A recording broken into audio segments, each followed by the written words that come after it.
So welcome back if you've been here before. Welcome for the first time if you're here for the first time today. It's great to have you with us. And we're thinking today probably about one of the biggest questions that we could think about.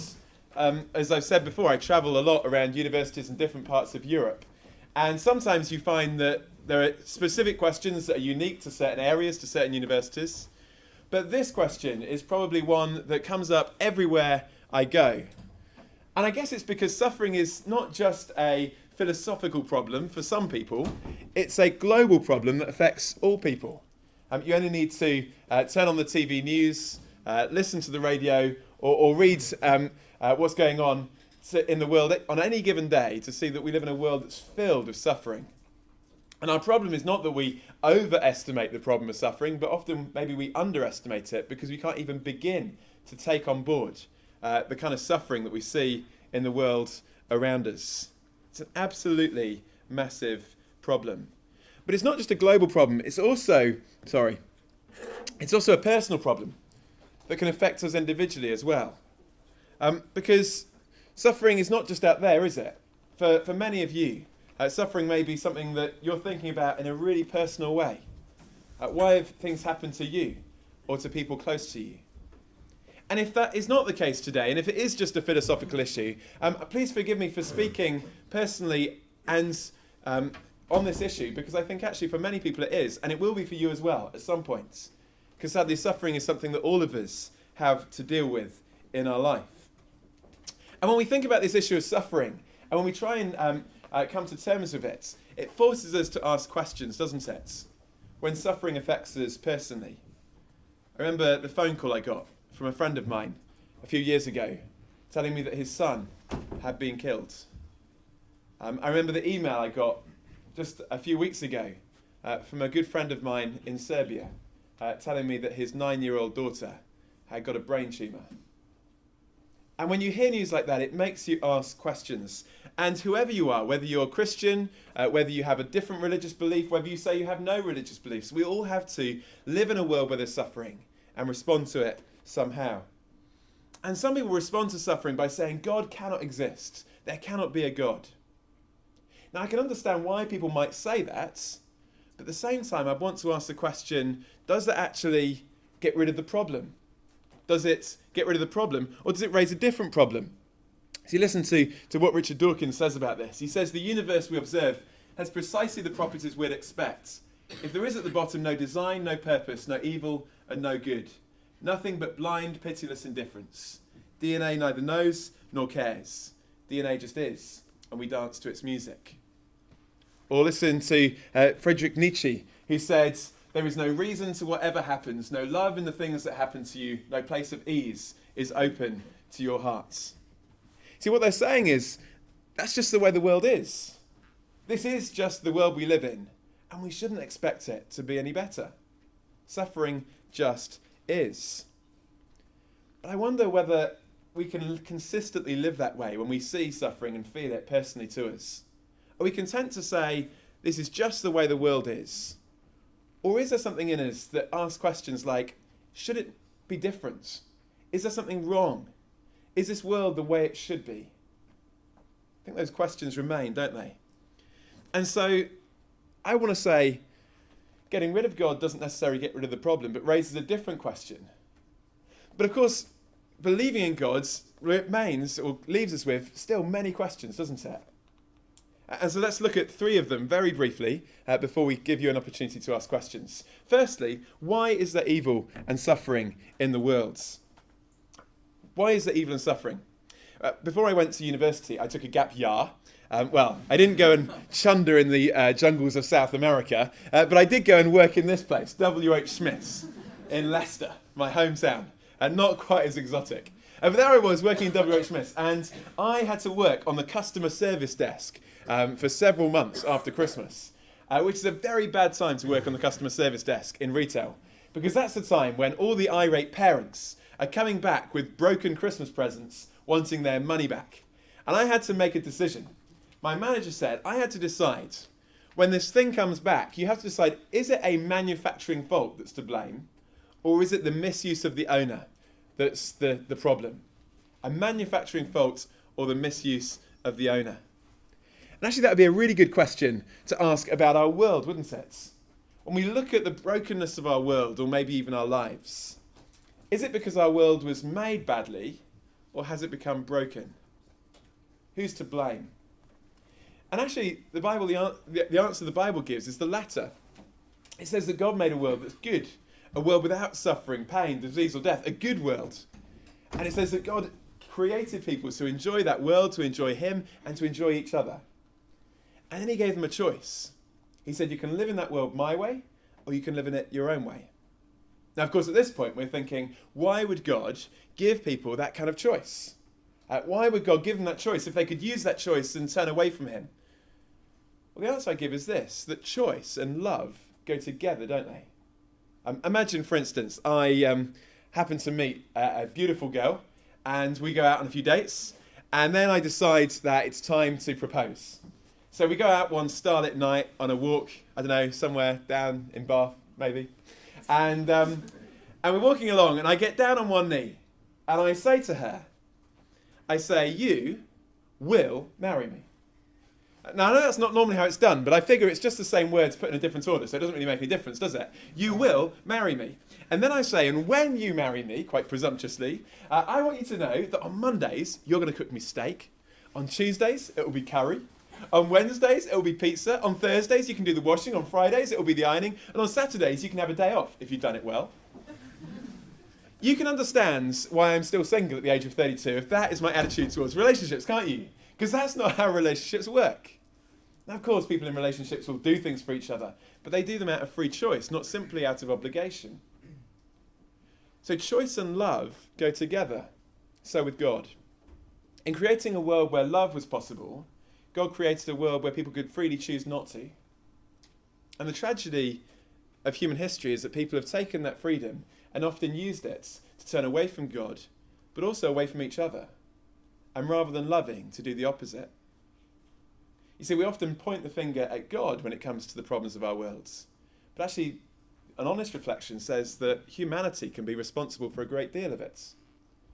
There's a story of two men having a conversation, and one man says to his mates, I want to ask God, why is there so much suffering in the world when you can do something about it? And his friend said, I'm just afraid God might ask me the same question. Or Coldplay, in one of their songs called Clocks, asked this question, am I part of the cure or am I part of the disease?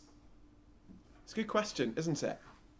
We like to think we might be part of the answer, but actually, if we're honest, we have to reflect that we can cause real pain and suffering.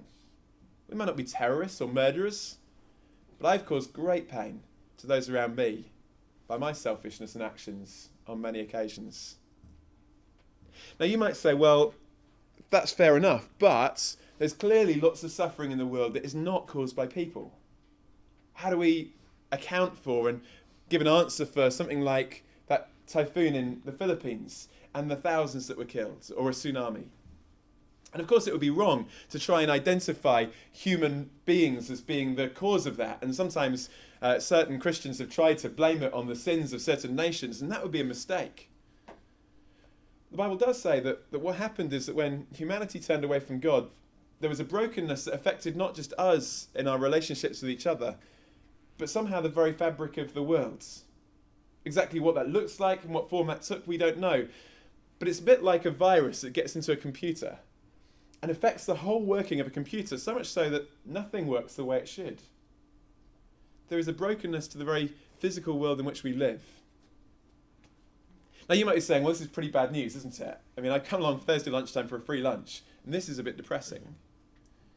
And yes, it is bad news. But this is, of course, the world we live in. But what I want to say is this. If this is true, I know some of you don't think it is, but if this is true, if this picture and view of the world is true, I want to suggest this makes sense of our perceptions of the world in a very deep way. Because when you look at a world of suffering, the biblical worldview says, no, that's not the way it should be. When, like me, you may have stood by the grave of a friend and thought, this is not how it should be. If this worldview is true, that's absolutely right. Because there is something broken about the world. We're not just dancing to our DNA. There is a real brokenness. why is there evil and suffering? But secondly, what's God done about it? I don't know what your concept is of God. You might say, well, I don't believe in God, so I don't have any concepts of God. But actually, even if we don't believe in God, we've often got a concept of the God that we've rejected. And sometimes that lies behind our rejection of God. And very often when we think of God, if we think of God at all, it's as the kind of the omni-being in the sky. The God that's all powerful and all knowing and everything else. But a God that's very distant. A God that's kind of immune to emotion and feeling and life and this world that we live in. And so when we think of God and we think of our suffering, it's very easy to see God as distant and immune to it. Now that might be true of many concepts of God, but can I say that's not the God that's revealed in the pages of the Bible? That actually, in the Bible it says that God himself has stepped into human history and has experienced suffering himself. You know, think about it. He wasn't born into riches, but into poverty. He spent the first 2 years of his life as a refugee. He lived in a country for the rest of his life occupied by a cruel foreign power. He was misunderstood by his own people, rejected by his own family. He was betrayed by one of his followers. He experienced torture, pain, and then possibly the most painful form of execution ever invented, Roman crucifixion. And the claim of the Bible is that it wasn't just another person experiencing this, but God himself had stepped into human history and experienced this. Which, if true, makes a big difference, doesn't it? Because this God isn't a God who's just distant and immune, but this God is a God who has felt it firsthand. He knows what it's like. There's a guy called Edward Shillito. And Edward Shillito lived at the time of the First World War, and he experienced the horrors of the First World War. And afterwards, as a Christian, tried to comprehend how he could go on believing in God, his God, in the light of the suffering that he had seen. And he wrote this poem called Jesus of the Scars. It says, "The other gods were strong, but thou was weak. They rode, but thou didst stumble to thy throne. But to our wounds, only God's wounds can speak. And not a God has wounds, but thou alone." And that's the God that I could believe in a suffering world, a God that has wounds himself and knows what it's like. But of course you might be saying, well, that's, again, fair enough, but what does that actually do for me? Does it really help me? Because when we suffer, we want more than sympathy, we want answers. It's a bit like, imagine tomorrow I was to meet you walking across the main parade here, and I was to say to you, how are you feeling? And you said to me, got a really bad headache, after that curry I went out and had a few too many and just got a really bad headache, feeling really rough. And I say to you, you know what? I'm feeling great. I feel fine. I don't have a headache, but I say, wait a second. And then I walk over to the nearest brick wall, I headbutt it as hard as possible, and then I come back and I say, but now I have a headache too. You have a headache, and I have a headache. I can sympathise with you. And you're thinking, well, what are you thinking at this moment? You're thinking, idiot? Nutter? You haven't helped me, you haven't helped yourself, now we both need to go and get some paracetamol. Because we want more than sympathy, don't we? So if God's death on the cross is not just if it's just an identification with us, it doesn't really help us. But the Bible says it's not less than that, but more than that.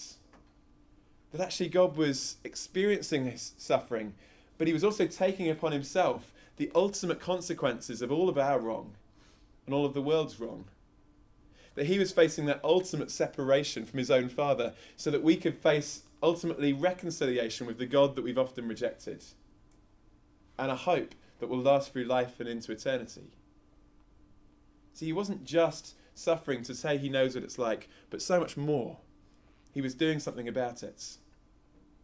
Now, of course, can I just say, that doesn't answer all the questions, does it?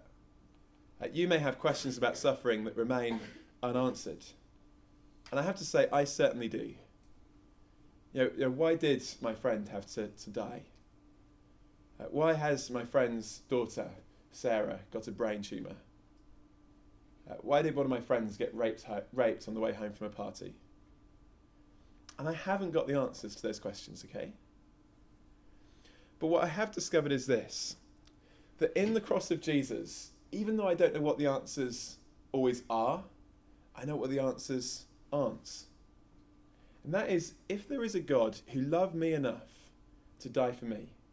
If he really did that, if that actually happens, then the answer to those questions cannot be that God doesn't love me. Because actually he's shown in the most incredible way that he does. And so I judge his love through the lens of the cross and what he did for me there, not through the lens of my circumstances now and whether things are going well or not. God has experienced it himself. But here's the third question. What will God do about it? Is suffering just something that's going to go on forever? Is there any hope?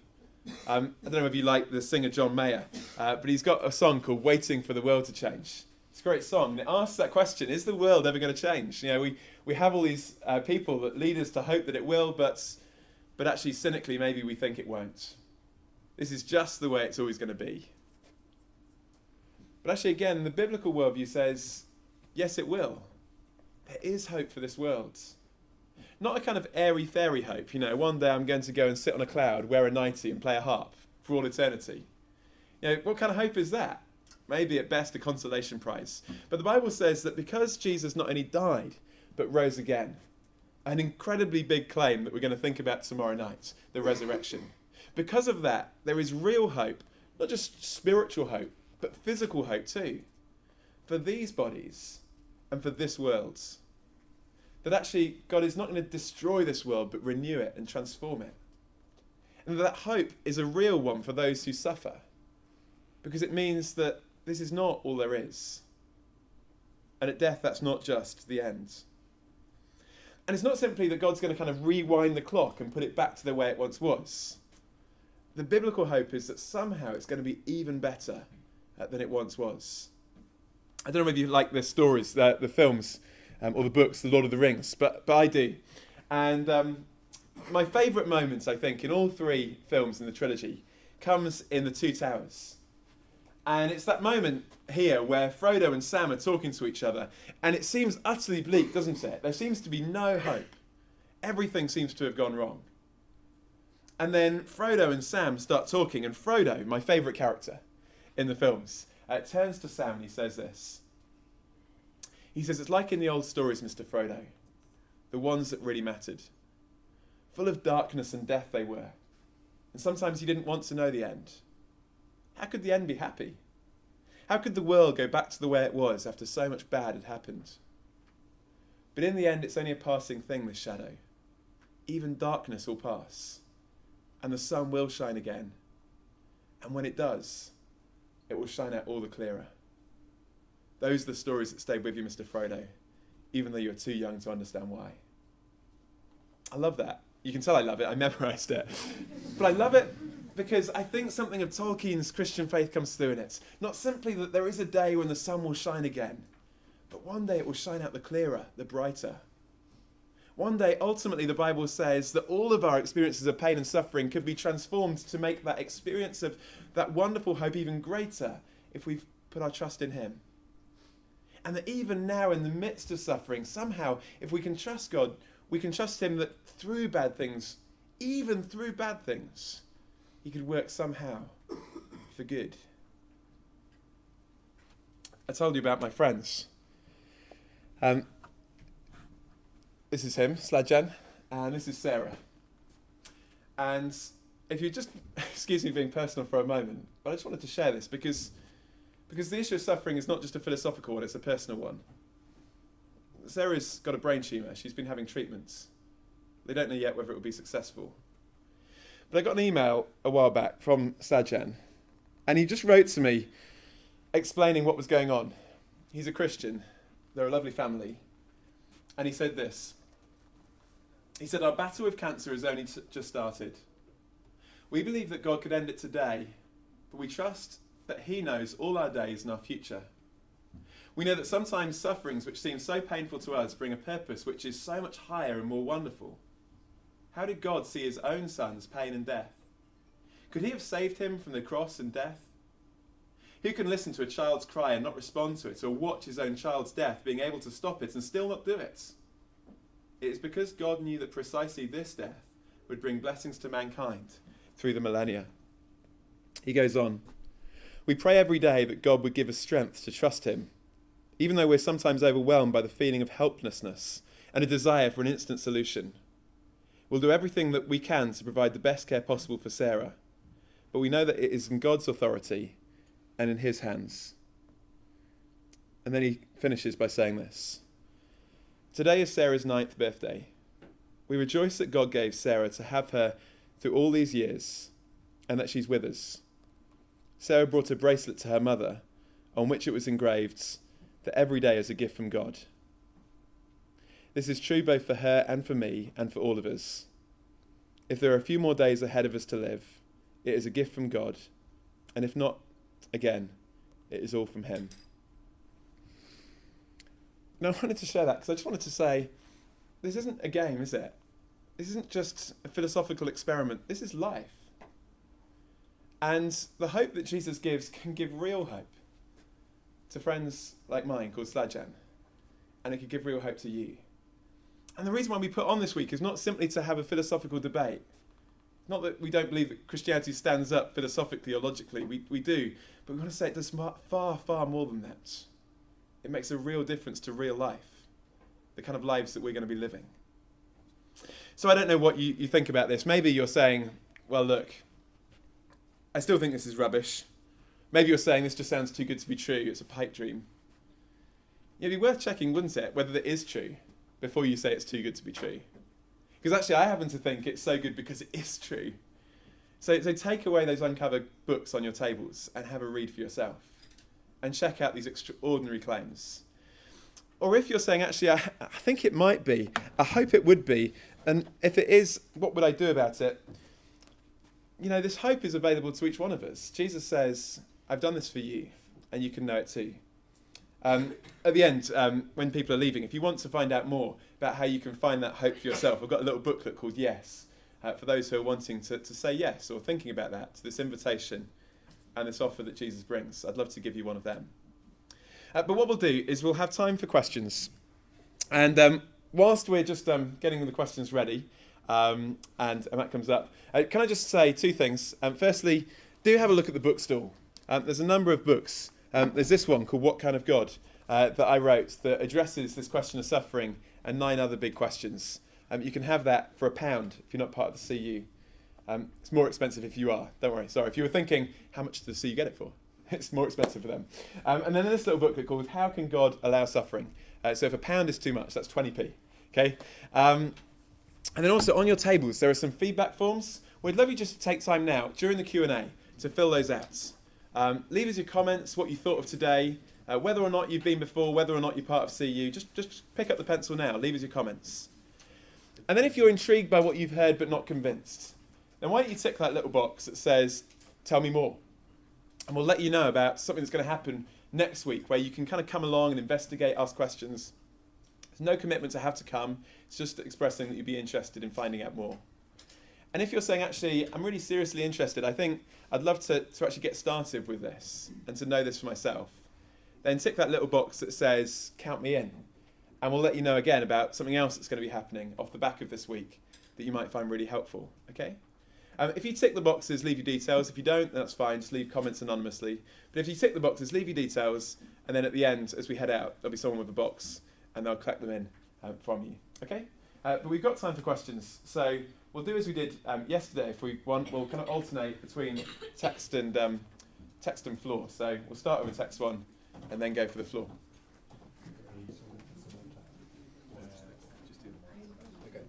Okay, so the first question from the text is, if God is all-powerful, then why doesn't he prove himself? You say God isn't distant and immune, but if he knows how bad it is, then why doesn't he step in and stop the bad things if he loves us? Yeah, so if God's all-powerful, why doesn't he prove it? Why does he just step in and stop it? But in one sense, what I'd say is the claim of the Bible is he has stepped into human history. He didn't stop it there and then, but he did experience it and took it upon himself. But why doesn't God just kind of stop suffering from happening? Sometimes that is a question that I have often asked. Why, God? Why does Sarah have a brain tumour? And there are often questions. And sometimes there is often no one to blame, is there? And sometimes you have to say, a great deal of suffering can be caused by people. And the reality is we live in a world where God has given us real responsibilities and doesn't stop our choices, even when those choices are going to hurt people. If I'm about to say something really insulting to Ruth down here, God doesn't freeze my tongue to the top of my mouth so that I can't say it. If you're about to have a fight with someone, he doesn't make your fist turn to jelly the minute it hits their face.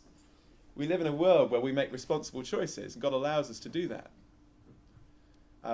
So in some ways, you could say, well, God gives us responsibility and choices. And the same choices that we can use to love people could also be used to hurt them. And he's chosen not to step in right now and immediately stop all the suffering, because he'd have to stop me, because I can be part of it. Of course, there are things that maybe not caused by people, and there are great mysteries there. Why do certain things happen? And I don't always know. And I don't want to kind of pretend that I do. As I say, there are many questions. But the fact that God did step in and suffered and died shows me that it's not that he's distant or uncaring. Okay? But great question, thank you. Do you want to take one from the floor, if anyone has one from the floor, before we go to another text one? Okay, we'll go for another text one. Okay.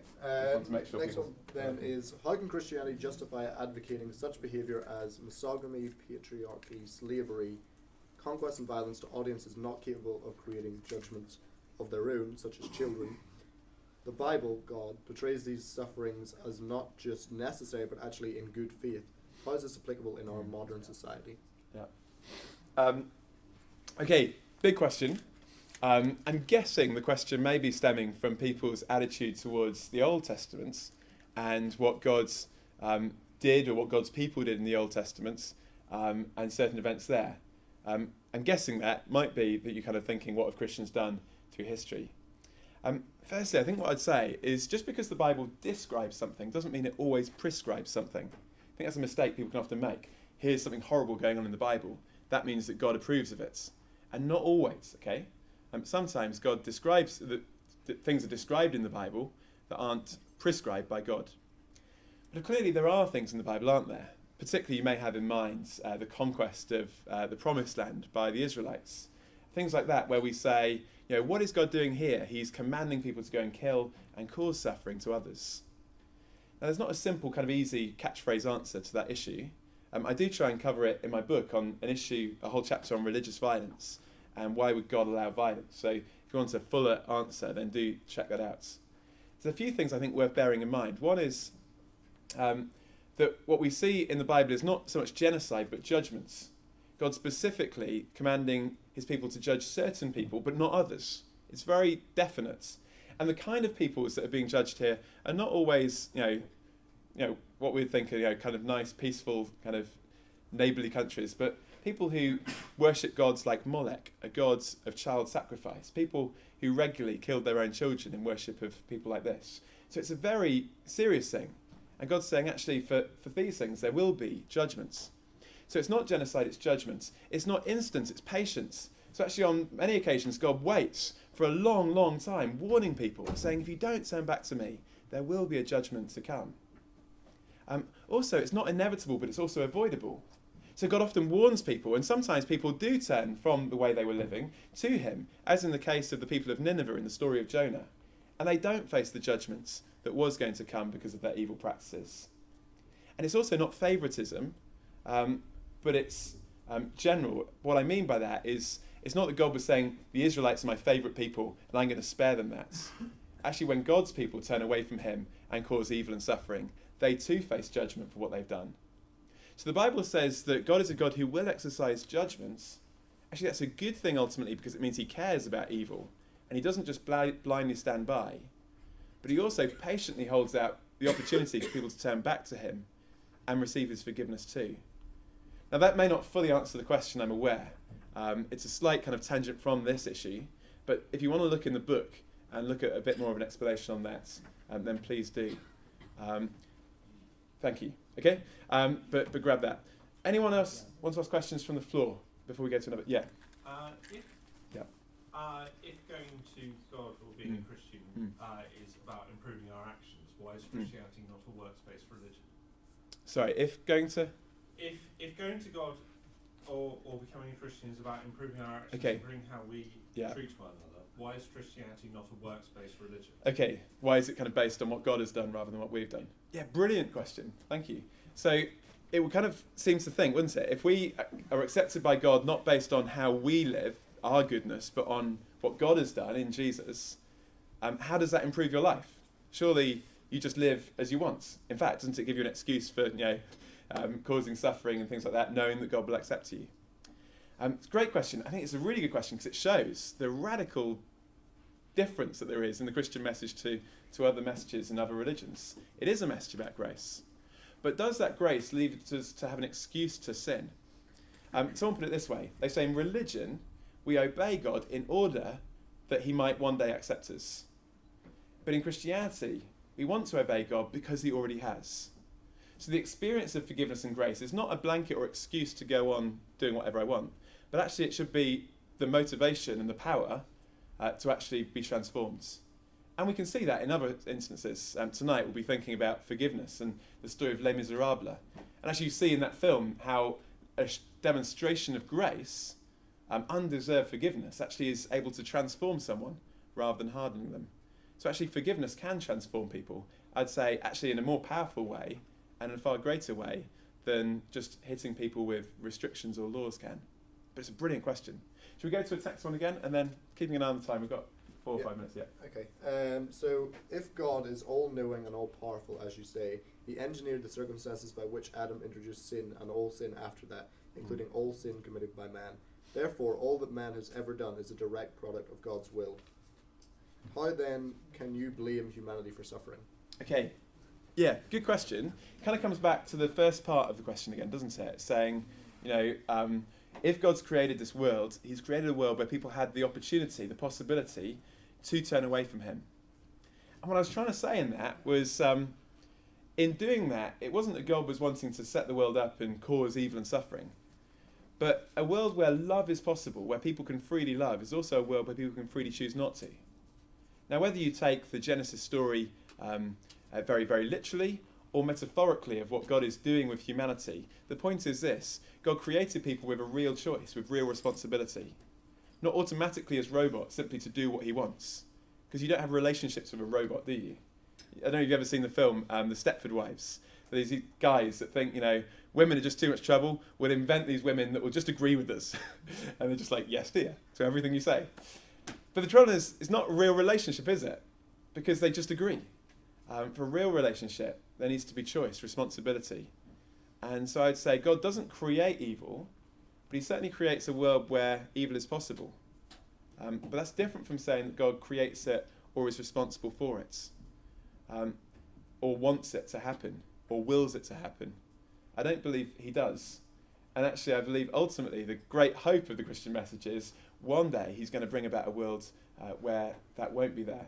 Not because he overrides our wills, but one day, through Jesus, we will actually freely choose to love him and want to be living in that world his way, with him and with each other, having seen something of the mess of this world now. Now, that might not fully explain the question, but again, I go back and say, whatever we think about suffering, we have to think about how our philosophies make sense of it. It may have questions, but does it make sense of the kind of world in which we live? I think it starts to, and often in a way that I think is more profound than maybe other worldviews do. Great question though, thank you. Another one from the floor before we go to, yeah. I sent the previous Okay, message, sure. and this is just a response to your Sure. answer to that. I think if we were to summarize your answer, you were saying that because we are capable of choice, this means that the suffering in the world you put attributed to the choices that we make rather than the choices that God has made. However, the reason why this is not possible, which I tried to cover very briefly in the text, is that if God is all powerful and all knowing, and he creates everything that happens, including all of our actions, the actions before that, and therefore the circumstances by which we create our thoughts, he has planned every single moment, from the moment which we were created to the moment which we will die. He plans every single event, and therefore all of our thoughts. This logically removes any notion of free will. Okay. Free will is unable to exist in a world where every single thing which you do and think is commanded. And therefore, without free will, we are unable to make choices. Without those choices, we are unable to produce this suffering, and therefore the only source of suffering is where it was originally created, which in this case is God. Okay, thanks so much for your observation, Josh. It's a big question, isn't it? Because it's saying, if we use these words like God is all-knowing, omniscience, then if he knows the future, has he already caused the future? That's the kind of logical question that comes out of it. Now, it's helpful to say the Bible doesn't use the words omniscience, omnipotence and things like that. That's words that Christians have often used to try and describe what they see about God through the Bible. And we certainly do see in the Bible, the way God reveals himself, is that God does know. He's not surprised by the future. But somehow it also seems to say that God gives us responsibility, that God isn't to be blamed for or isn't the cause of the choices that we make. Now, how do those things hold together is obviously a big question. C.S. Lewis wrote about this, and he said maybe one of the ways that we reconcile that is seeing that God's relationship to time is different from our own. So God being eternal, but we being finite in time, means that God's relationship to time is different. He talks about, to God, everything is the eternal now.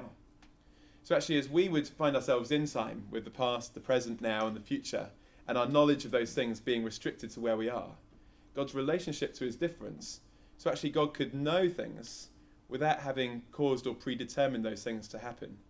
And certainly, from God's revelation in the Bible, it never seems to give the indication that God predetermines the actions that I'm going to make or is responsible for them. I am responsible for the choices, and that's part of what it means to be human. But I acknowledge it's a really good issue to think through. Thanks so much. Okay. Can we get to maybe one last question? Yeah, this will be the last one. So the end of the Bible says the world will end in fire and brimstone when Jesus returns. How is this hope for a better world? Sounds good question. I mean, it's like, it might be a bonfire night, you never know. That's a good time. No. And actually, often, if you talk to some Christians today, they say, well, yeah, the world's just going to be destroyed.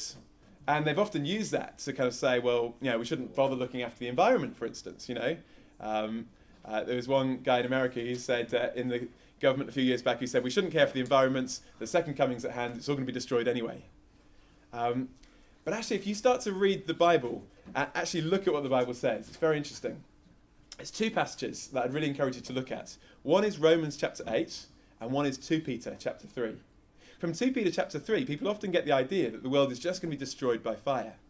But in Romans chapter 8, we're told that all of creation is longing not to be destroyed, but to be set free. That there is a hope of a new creation. When we talk about new there, the word is renew. Not like I scrap my old car and I get a brand new one, but like I might have an old house and I transform it. I get in the makeover team or whatever, and it's renewed. That's the kind of idea. And so the biblical hope is that this world is going to be renewed. So what is it that's being destroyed? Well, if you read 2 Peter carefully, it's saying it's not everything, the physical creation, that's going to be destroyed, but it's going to be evil that's going to be destroyed. So the picture is a picture of cleansing, refining, as you would take gold, put it through a fire to burn off the dross and bring out the good. So the picture used there is a picture of a refining fire that one day will get rid of the rubbish and make goodness shine out, ultimately. Which is a wonderful hope, which means that I have a great excuse to plug one of my other books, which is called What Kind of Hope? And looks at that particular issue. Because this is massive, isn't it, if this is true? And I would say it's far better than we often imagine the Christian message could ever be.